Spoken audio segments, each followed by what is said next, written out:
Hello guys, welcome back to my channel. Long time no see mga guys. For today's video, mayroon na naman akong i-share sa inyo about sa bagong update ni Meta, no? Sa kanyang bagong tools.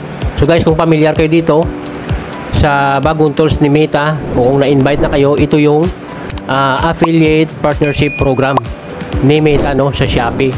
So guys, dito pwede tayong kumita, no? At wala tayong puhunan, no?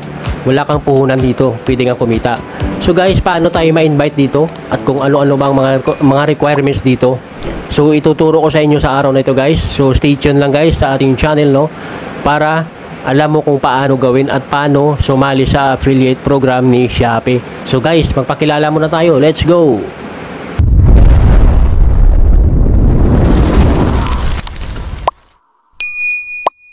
So guys, welcome back to my channel. So ito pala guys, para sa Facebook account requirements sa Shopee Partnership Program, no? Ito yung mga sumusunod.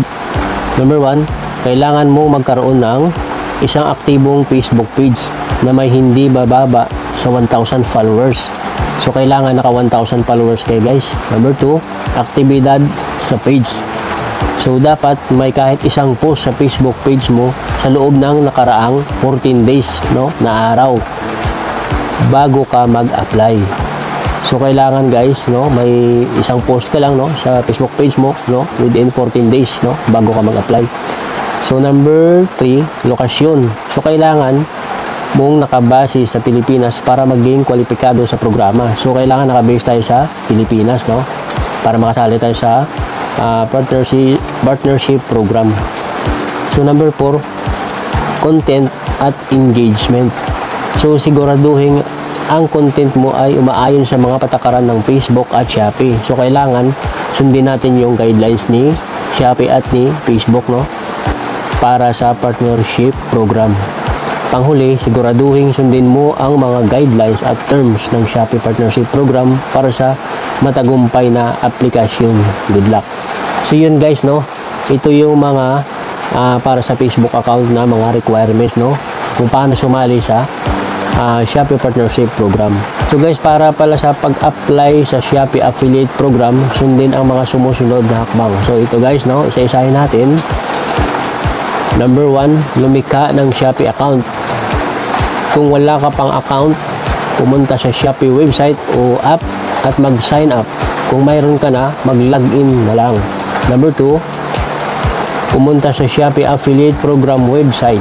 Mag-click sa link para sa pag-sign up sa Shopee Affiliate Program.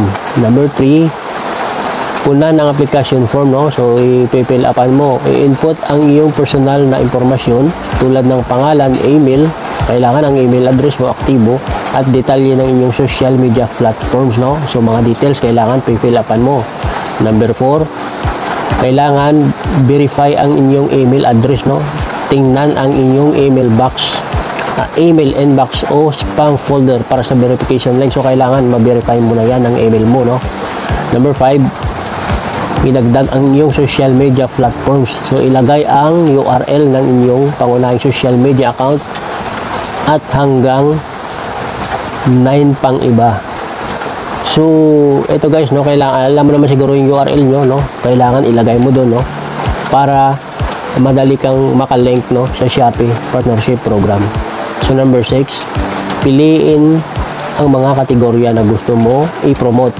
Piliin ang mga produkto na gusto mong ibenta sa iyong audience, no? So kailangan pumili ka, no, kung anong gusto mo, mga, di ba, mga brand ng sapatos, no, kung ano diyan, kung ano nagustuhan mo, no, na magustuhan ng mga audience mo. So number 7, basahin at sumang-ayon sa term and condition, no? Kailangan siguraduhin ang terms and condition guys. I-check nyo muna bago kayo mag-apply, no? Siguraduhin maunawaan mo ang mga patakaran ng Shopee Affiliate para wala kayong problema, no? So number 8, maghintay ng approval. So karaniwang tumatagal ng 2 to 5 days working days para sa ma-approve ang inyong aplikasyon, no? Maghintay lang tayo ng 2 to 5 days. So number 9, set up ang inyong payment at tax details. So kailangan may tax details ka, no? Kapag na-approve ka na, siguraduhin naka-set up, no, ang iyong payment at tax information para makatanggap ng komisyon, no? So ito na yung kailangan mo i-set up kasi para magkaroon ka ng komisyon, doon na yun papasok. So number 10 guys, the last, no? Simula ng pag-promote, no? Kapag kumpleto na ang lahat, pwede ka na magsimula na mag-promote ng mga produkto ng Shopee gamit ang iyong unique affiliate link, no? So guys, sa sunod na tutorial, ituturo ko itong mga kung paano mag-link, no?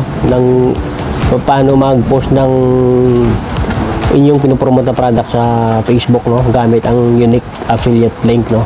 So gagawa ko ng tutorial guys, no? So sa akin guys, ka-apply ko pa lang, so nag-aantay pa ako ng approval, no? So once na na-approve yun, so gagawa ako ng tutorial para dyan, no? At para malaman nyo rin kung paano gawin. So ito, siguraduhin sumusunod sa mga guidelines at requirements ng Shopee Affiliate Program para sa matagumpay na aplikasyon. Good luck. So yan lang guys, no? Yun lang lahat guys ang mga kailangan natin gawin para dito sa pag-apply ng affiliate program sa Shopee, no? Through Facebook, no? So dagdag kita to sa atin ng mga content creator. So magandang balita to guys. So yun lang guys, thank you for watching my video. At kung nakatulong tong video na to sa'yo guys, please huwag kalimutan mag-likes, comment sa comment section, and share this video. And please paki-subscribe ng aking YouTube channel, no? At paki-hit na rin ng notification bell para updated ka sa ating mga bagong upload na video. So guys, yun lang, maraming salamat and good luck.